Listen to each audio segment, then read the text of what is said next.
Сайн мэцхан өрхөм үзэгчтэй та бүхэн дэлхийн үйл явдлын 7 хоног тутмын тайм глобал мэдээ хөтөлбөрийг үзэж байна. Намайг Гамбатын Баасан сүрэнгэдэг. Ингээд өнөөдрийн дугаараар хүргэх онцлог мэдээллүүдийг танилцуулъя. Путин Казахстан улсад альчиллаа. Монгол улс Евразийн эдийн засгийн холбоотой хамтран ажиллана. Дэлхийн лалын шашинтнууд хамгийн том баяруудынхаа нэгийг тэмдэглэлээ.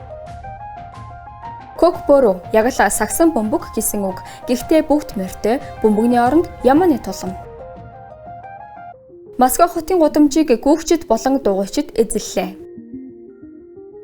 Улаанбаатар марафон 2026 гайхалтай баяр байлаа. Баярлалаа. Энд Оросын бүхнийг харьлаж хүлээдэг Улаанбаатарт Буратийн бараа бүтээгдэхүүний үйлчлэн худалдаа боллоо.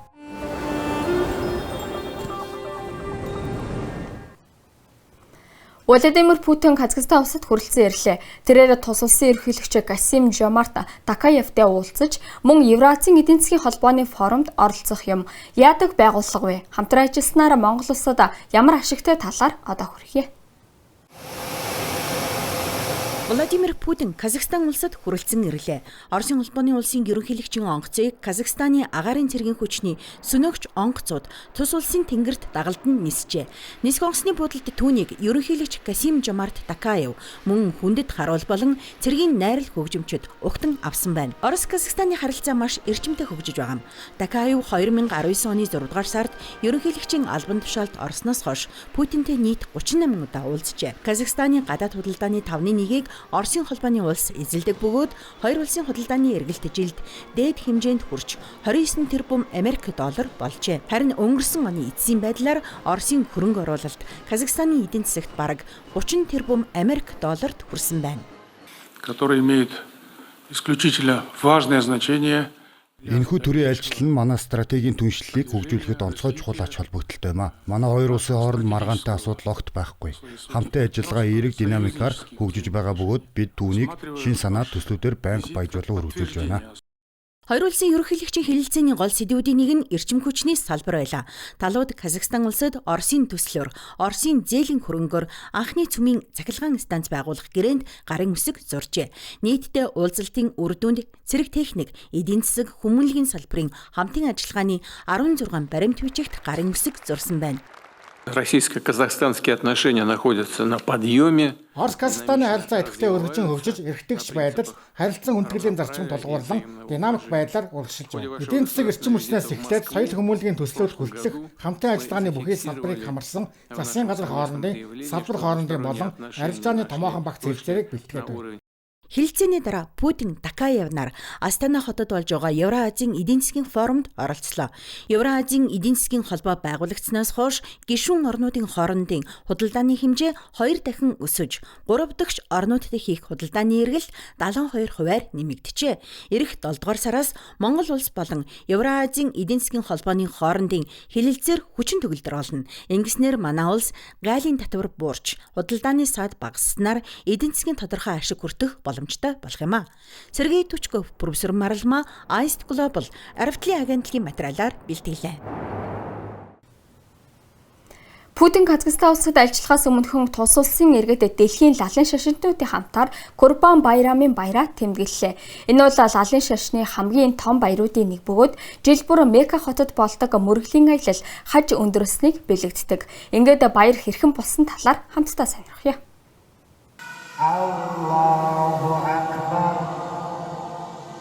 Өнгөрсөн 7 хоногт лалын шашинтнууд хамгийн том 2 баярынхаа нэг болох Курбан Байрамыг тэмдэглэлээ. Домогт өгүүлснээр бурхан иш үзүүлэгч Ибрахимын итгэлийг шалгахаар хүүгээ дахил болгон өргөхийг тушаасан гэдэг.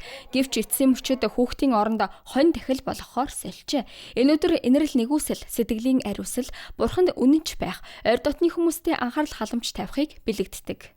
Миний хувьд Курбан Байрам бол маш том баяр. Бид бүгд өглөөний мөргөлдөө цугларч, дараа нь мал ядарч дахил өргөдөг. Үүнд хонь ямаа тэмээ эсвэл үгэр ашигладаг. Дараа нь уламжлалт тоглоом авмаа зохион байгуулдаг. Дахлын махыг 3 тэнцүү хэсэгт хуваадаг. Нэг хэсгийг өөртөө үлдээж, 2 дахь хэсгийг төрөл төрөсөд найз нөхөд хуршүүдтэй өгдөг бол 3 дахь хэсгийг ядуу тусламж хэрэгтэй хүмүүст тараадаг байна. Баярыг мөн Оросын холбооны улсын нийслэл Москвад өргөн тэмдэглэлээ.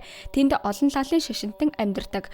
Одоогоор Москвагийн өмнөд хэсэг томоохон соёл гэгэрлийн төв баригдаж байгаа бөгөөд уг төвд Оросын уламжлалт 4 шашин болох Христ, Иудей, Буддийн болон лалын сүмүүд байрлах юм. Аист глобал сувгийн хамт олон дэлхийн бүх лалын шашинтнууд тэр тусмаа Монголд амьдарч байгаа казак иргэдэд баярын мэнд хүргье. Сергей Тучко, профессор Марлма, Аист глобал Работлын агентлагийн материалаар бэлтгэв. Кыргызстан улсад кок бүрөгийн томоохон тэмцээн боллоо. Энэ яадаг спорт вэ? Мөн оролцогчид ямар шагналын төлөө өрсөлдсөнийг одоо хүргье.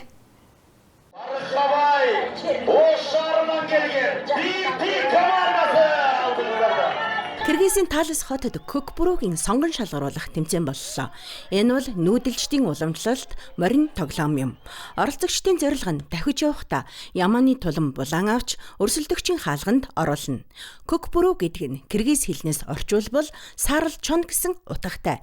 Эрт үед чон сүрэг рүү дайрахад хамгийн зоригтой хүчтэй малчид морин дээрээсээ тэднийг гүйцэж барьдаг байжээ. Харин одоо чонын оронд Ямааны тулам ашиглаж байна.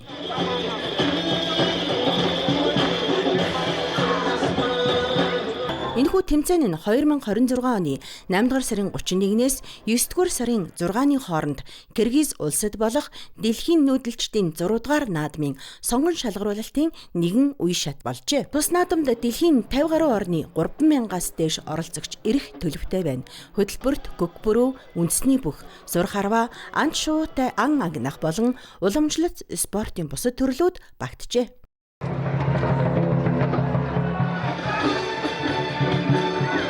Сергей Тучко, профессор Марлма, Аист глобал Намад ТV агентлагийн материалаар бэлтгэлээ.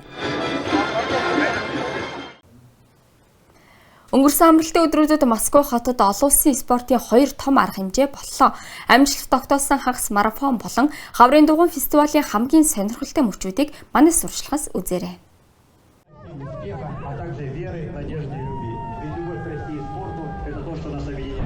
Өнгөрсөн бэм гарагт Москвагийн 50,000 гаруй оршин суугч жуулчид хагас марафонд оролцжээ. Энэхүү арга хэмжээг Орос орон даяар төдийгүй дэлхийн 38 оронд зэрэг дэмжсэн байна. Өөр хотуудад нэгэн зэрэг старт өгсөн хамгийн том хагас марафон гэдгээрээ тус тэмцээн 2 удаа Гиннесийн амжилтын номд бичигдэж байжээ. Оросын нийслэлд марафоны замыг хотын төвийн жуулчдын хамгийн ихээр сонирхон аялдаг үзэсгэлэнт гудамжуудаар гаргасан байна. Амьдралдаа анх удаа гүйж байхдаа эргэн тойрноо харж гүйсэн байх шүү. Өнөөдөр замаа л тогтоож харлаа. Харин дараагийн өдөр нь Москвагийн гудамжуудыг дугуйчид дүүргэв. Тэд ч мөн дээд амжилт тогтоосон. Хаврын дугуйн наадамд 77,000 хүн оролцжээ. Оролцогчдын ихэнхт нь спортын тэмцээн бус баяр наадам мэт санагдсан байна. Би жил болгон кокошник малгайгаа өмсөж хамгийн гой хувцсаараа гоёод энд ирдэг. Би Москва хотод маш их хайртай. Ийм гайхалтай төслийг байгаад нь баярлаж явдаг шүү. Оролцогчдын нэг нь Траста шпиц үйлдвэрийн нохоотойгоо иржээ. Хааш нь хийх юм бэ? Дандаа хамт явдаг юм аа. Одоо 2 дахь нохоо маань удахгүй ирнэ. Манайх чинь 2 нохоотой. Мэдээж хамталцсан олон шүү дээ. Анд нөхөр минь учраас байнга л хамт байна шүү дээ.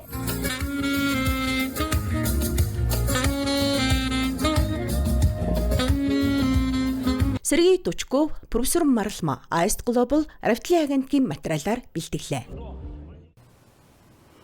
Харин өнгөрсөн амралтын өдрүүдэд Монголын нийслэл хотод болсон хамгийн том үйл явдал бол мэдээж Улаанбаатар марафон 2026 байлаа. 46 мянган оролцогч, хэдэн зуун мянган үзэгч. Ингээд тэрхүү баярын гайхамшиг дуур амьсгалыг хамтдаа дахин мэдэрцгээе.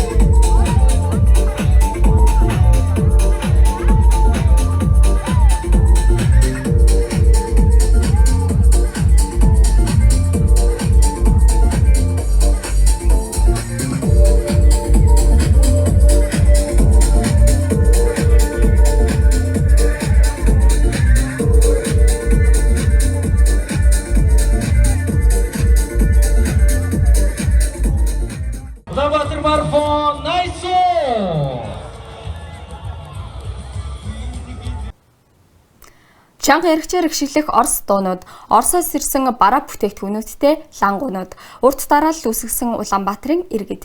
Өнгөрсөн амралтын өдрүүдэд Баянгол дүүрэг яг ийм дур зурагтай байлаа. Тэнд буриадын бараа бүтээгдэхүүний үзэсгэлэн худалдаа болсон юм. Хөгжилтэй, хамттай, бага зэрэг дурсамж сэргээсэн манай сурвалжлагыг яг одоо хүргье. Друзья, всем привет с одной из самых оживленных торгов. Сайн байцгаана уу найзуудаа. Бид яг одоо Улаанбаатар хотын хамгийн хөл хөдөлгөөнтэй худалдааны гудамжуудын нэг дээр ирээд байна. Монголд юм бүхэн байдагч Орос хүмүүст энд нэг л зүйл үргэлж дутдаг юм. Тиймээс Оросын үзэсгэлэн худалдаа болно гэж сонсоод шууд л хүрээд ирлээ. Магадгүй хамгийн ихээр санаж явдаг зүйлээ эндээс олчих юм билүү? Почему скучаем больше всего?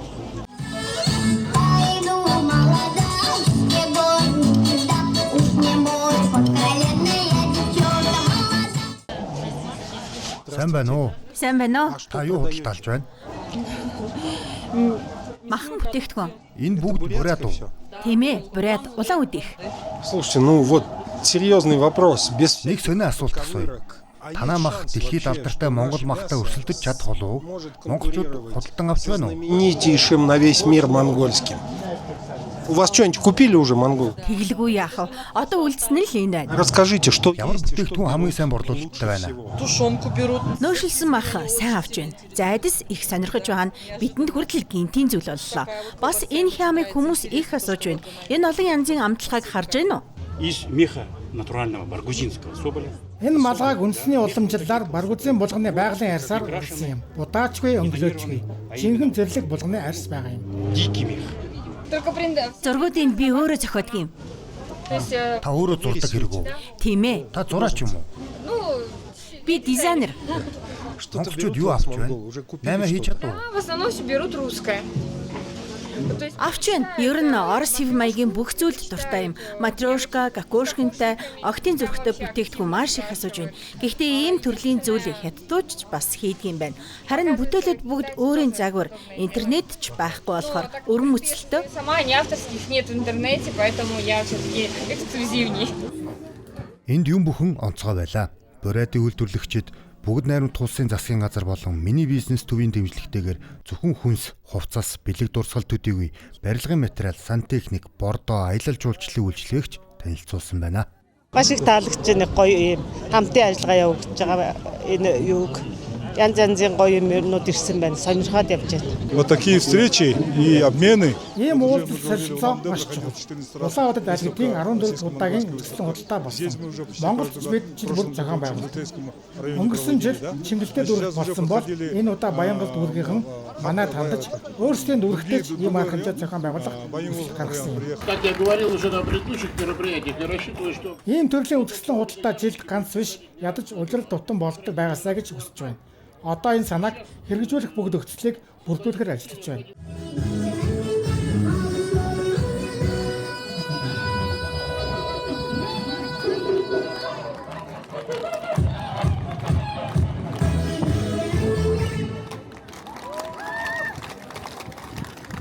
Друзья, ну что, мы вернулись в офис, еле дотащили все это богатство. За найзуудаа бид оффистоо буцаад ирлээ. Энэ хэрэгтнсийг арай гэж авчирлаа шүү. Краков хям адууны махтай нөөшсөн мах өтгөрүүлсэн сүйтэй гуус, Березка болов. Харин миний дуртай Зайкин билууга би өөртөө авч үлднэ. Энэ хямчус минийх. Харин үлдснийг нь хамтран ажиллахдаа хэлнэ. Гэхдээ мөнгөөр авч болдоггүй. Энд бид нарт дутагддаг нэг зүйл бий. Тэр бол мэдээж төрөлх нутгийн сэтгэл юм. Та бүхэнд өнөөдөр Евгений Павлов, Сергей Тучков нар дурсамжаа сэргээлээ. Для вас сегодня ностальгировали Евгений Павлов, Сергей Тучков, телекомпания Ice Global.